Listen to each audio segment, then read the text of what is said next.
Aloha. That's what I'm talking about. Thanks so much, Larry, and thanks Matt and Mercy, and just thanks all of you for your kind and warm welcome. You are making me feel right at home.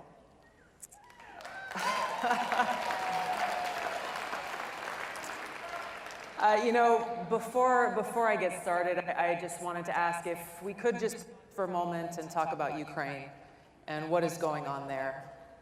I had never been to Eastern Europe until I actually went on my R&R leave for my first deployment in Iraq.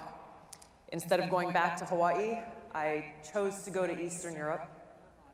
I went to Poland, visited Auschwitz, visited the ghettos in Warsaw, and then I went to Ukraine, and I made some wonderful friends there.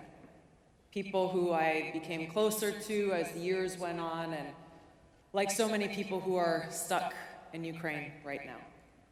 Many of them are stuck in Kyiv, others are trying to make their way to the border with Poland, afraid, worried for their loved ones, their husbands unable to leave, and it's heartbreaking.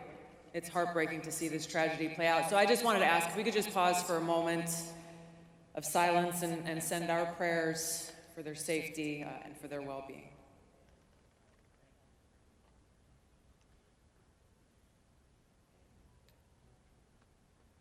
Thank you. I gotta say, when Matt and I first spoke on the phone about my coming here, we both had a similar reaction to each other, saying, yeah, there's gonna probably be some strong thoughts that people were gonna share with both of us when they find out that I'm coming here, and we both kind of, I imagined you were nodding, Matt, I was nodding, but we're like, you know what, bring it on. And they brought it on. So it wouldn't surprise you to know that on social media and Twitter, the blue check marks started lighting up, and I kind of started to see coming from the so-called progressives, the usual things coming out saying, Tulsi Gabbard is going to CPAC. She's a traitor. Hillary was right. Get her out of here. And then I started to see the things coming out from so-called conservatives, mostly directed at Matt, saying, how dare you? Don't you know she's a Democrat? Cancel her, disinvite her, lock the doors, don't let her in. While these things can be easy to laugh about sometimes, unfortunately, this kind of reaction, this kind of tribalism is not limited to social media. It is something that's happening far too often and far too common across our country, where one section of our country sticks to our own tribe. We only hang out with and listen to and talk to people who we agree with, and we turn our backs and reject anyone who is not part of that tribe. But this kind of tribalism is dangerous, and it's emblematic of an erosion of a spiritual foundation in this country.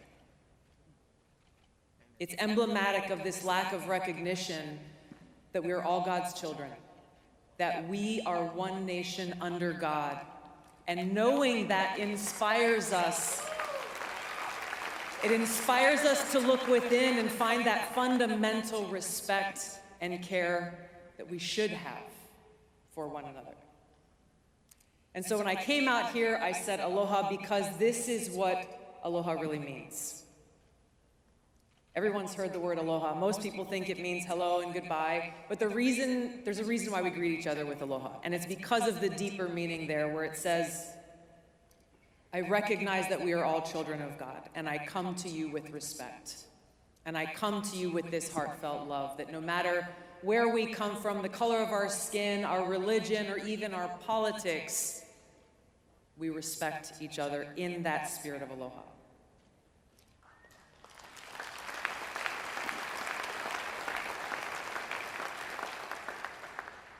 This spirit of aloha is actually what is at the heart of our Declaration of Independence. It is what is the foundation of our Constitution.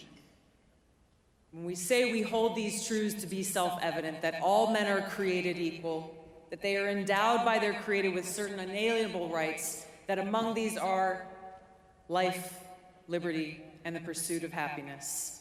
Our freedom comes from God, not from any other person, not from anyone in government. Our freedom comes from God, and to recognize others as children of God is to appreciate that we belong to God and no one else. So naturally, therefore, no one has the right to take away that intrinsic freedom which God has given us. This is the foundation of the social construct of the United States of America. This is what is at the foundation of our Constitution. And we heard a lot from Glenn tonight about the First Amendment, about free speech, about the Bill of Rights.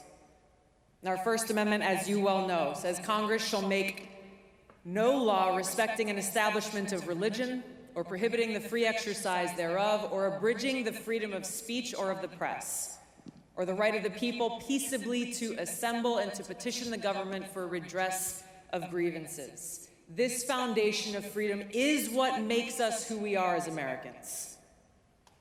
This foundation of freedom, for me, is deeply ingrained in who I am, both as a soldier and as an American. That oath that I took to support and defend the Constitution of the United States of America against all enemies, foreign and domestic, is one that is seared into my heart.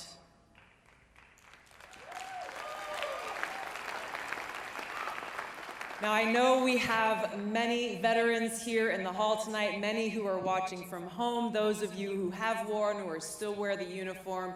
You know exactly what I'm talking about.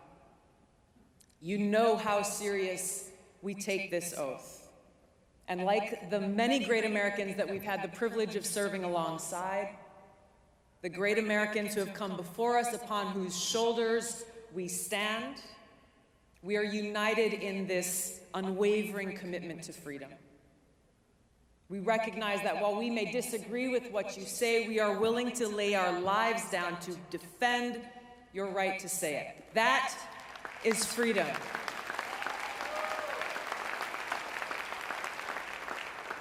And that's the core of who we are as a nation. It is what makes our country that shining city on the hill.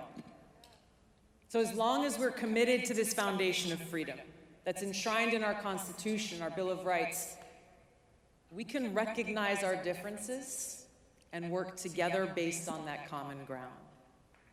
Coming from that common foundation of freedom, we can overcome the great obstacles and challenges that we face. But if we are not committed to this freedom that is so clearly spelled out in the Bill of Rights, we are doomed to fail as a country. Unfortunately, we have too many Americans, including leaders in positions of great power in our country, who are not at all committed to upholding the Constitution. We have many Americans who don't even know what the Bill of Rights are. They think free speech is something that should only be left to those who agree with them, saying, hey, if you know what, if your speech offends me or if it offends anyone, then you should not be allowed to say it. This is where we are as a country. We have too many people in positions of power whose foremost responsibility is to protect our freedoms and uphold our God-given rights, and yet they are the ones who are actually trying to take these rights away from us. This is the biggest threat to our country. It is not coming from some foreign country. It is coming from power elite here at home and their co-conspirators in the mainstream media and the security state who are working to undermine our freedoms from within.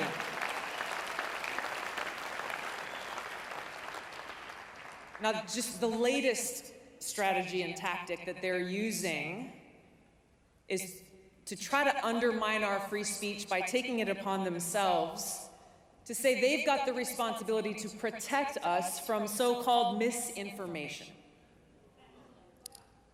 So basically, they're saying that they're going to protect us from that which they claim is not true. The notion that we must just blindly accept and follow as truth that which the government or those in power tells us is true, goes against the very essence of our Constitution and Bill of Rights. This was created as a resounding rejection of the reign of kings and churches and authorities.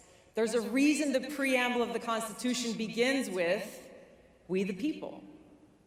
There's a reason our Declaration of Independence says that to secure these rights, governments are instituted among men, deriving their just powers from the consent of the governed. Why is it important that we say these words? Why is it important that we remember them, that we actually understand why they serve as the bedrock of this country? The reason why it's important is because in defiance of the Constitution, we now have leaders in our government working with their mouthpieces in the mainstream media and big tech, doing exactly what our founders rejected.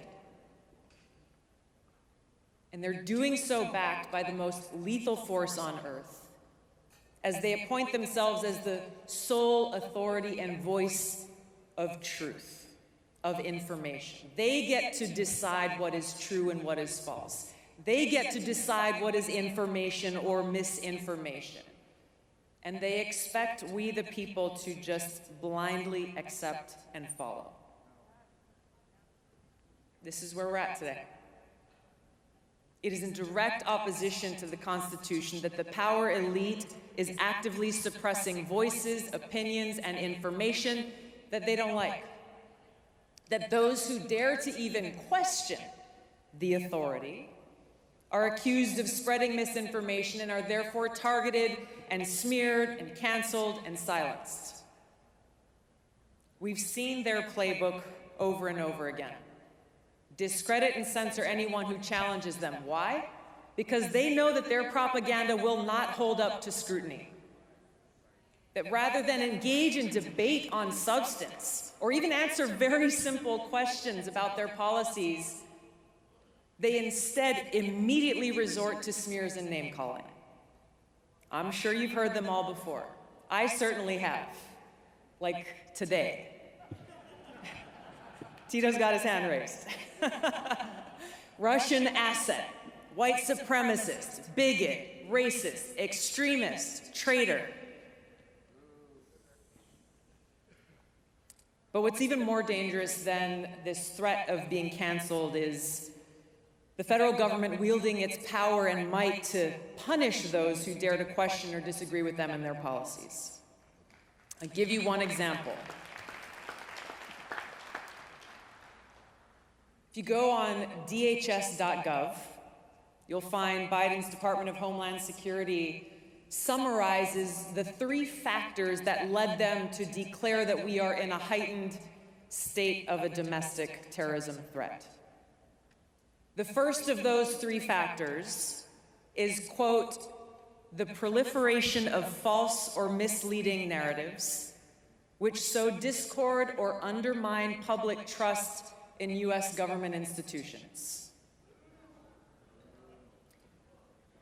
I want to read that again because it's important. The proliferation of false or misleading narratives which sow discord or undermine public trust in U.S. government institutions. Number 1 factor. If you replace the word U.S. government with the word church, we can see how those in power see themselves as the high priests in a secular theocracy. This explains why they see those who disagree with them as heretics. And so it's not surprising that those who reject their leadership or views, these are the people who are targeted by Biden's Attorney General as domestic terrorists, simply for holding anti-authority views. Basically, what they're telling us is you are an enemy of the state if you dare to oppose or even question the president, his administration, or his policies. Shut up, step back, fall in line, or we're coming after you. This isn't some theory. This is reality. And this is a reality we're seeing play out in Canada as we speak. You have the autocratic leader in Canada who's resorted to genuinely authoritarian and tyrannical means to suppress a peaceful mass protest against the power elite there. Everything that we see happening up north, everything from the execution of emergency powers, to the freezing of bank accounts, the seizure of children from parents, the destruction of livelihoods and small businesses, all of these things could happen here. So the question I ask myself in confronting all this is, what are they so afraid of? Who are they afraid of? You know the answer, it's simple. They're afraid of us. They're afraid of a free people. They're afraid of a free society.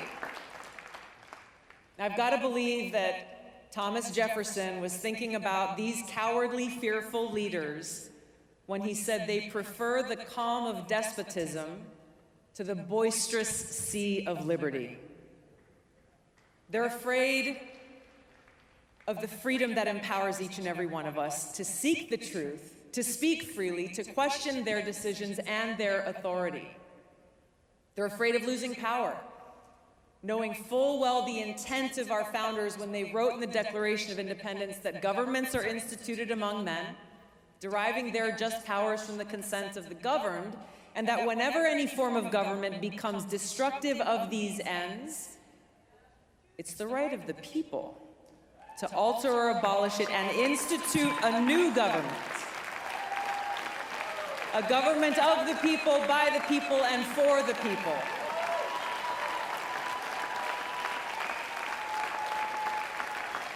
This is what scares them. And this is what empowers us.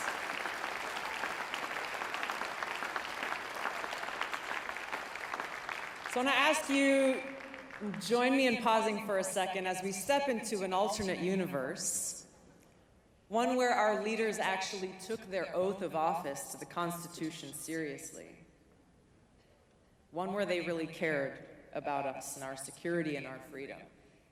If we were living in this world, they would shut down secret FISA courts and stop three-letter agencies like the NSA, FBI, and CIA from illegally spying on Americans. They would denounce the Attorney General of the United States for his disgraceful attacks on American parents like those from Loudoun County and across the country who are concerned for their children's education. I got to say a quick hello to the parents here. I've had the privilege of spending some time with the amazing parents from across the country and parents defending education, many of whom have never been involved in politics before. But now they are in the trenches, standing up and fighting for their kids. Fighting against boards of education and politicians who believe that parents don't have the right to raise their own children. In this different world, our leaders would haul James Clapper before a judge to answer for his lies to Congress about how the government's collecting information from all of our phone records. And they would support the Durham investigation into Clinton corruption in 2016 and beyond and make sure that those responsible are held accountable.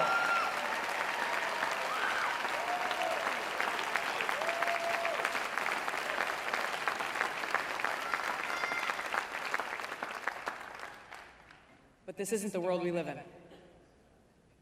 They're not going to do this. Instead, they're doubling down and they're cracking down.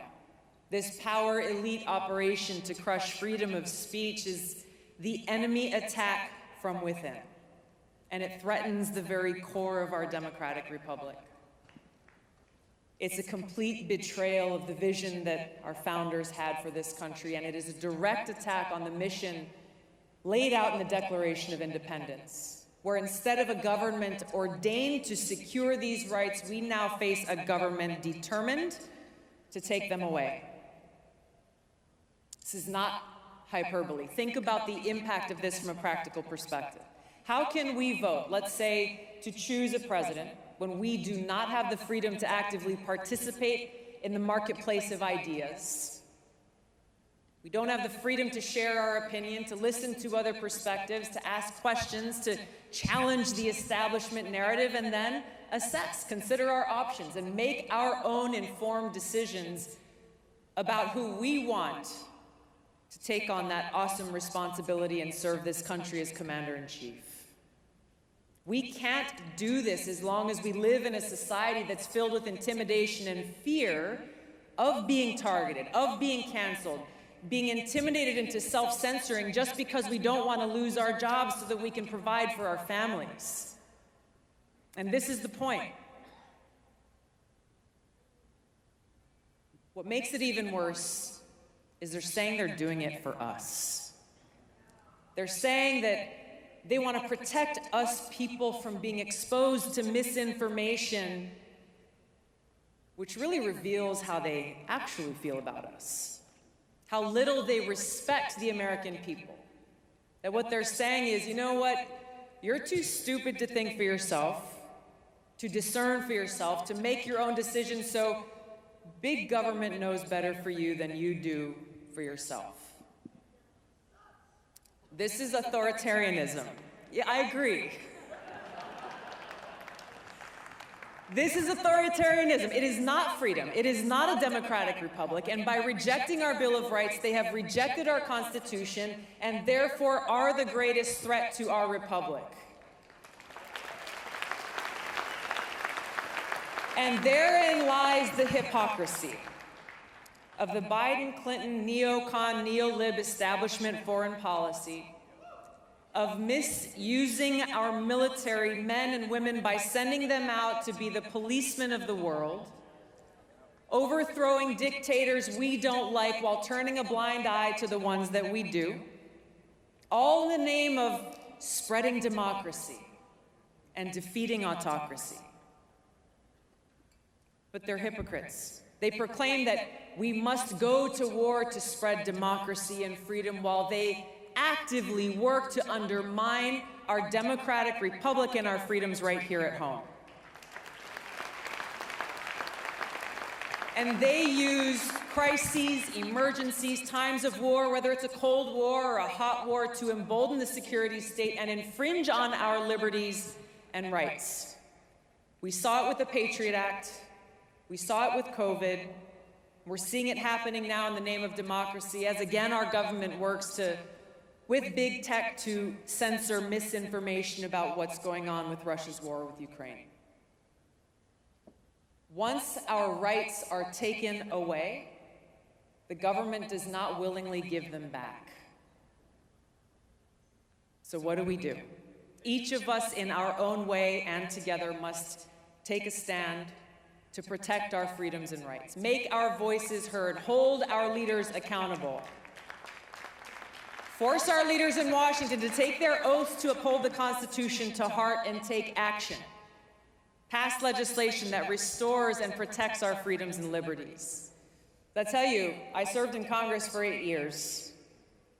Right now, there are too many Democrats and Republicans, some who you might have heard from this week, who talk a good game about civil liberties, but when it comes time to cast that vote on things like getting rid of secret FISA courts and protecting our Fourth Amendment rights to privacy, they vote on the side of the power elite and against liberty.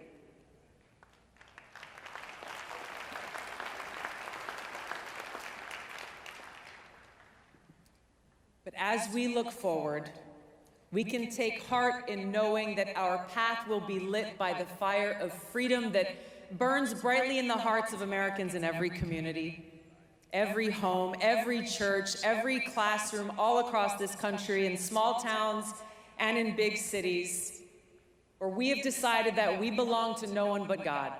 We are not subjects or slaves of those who govern.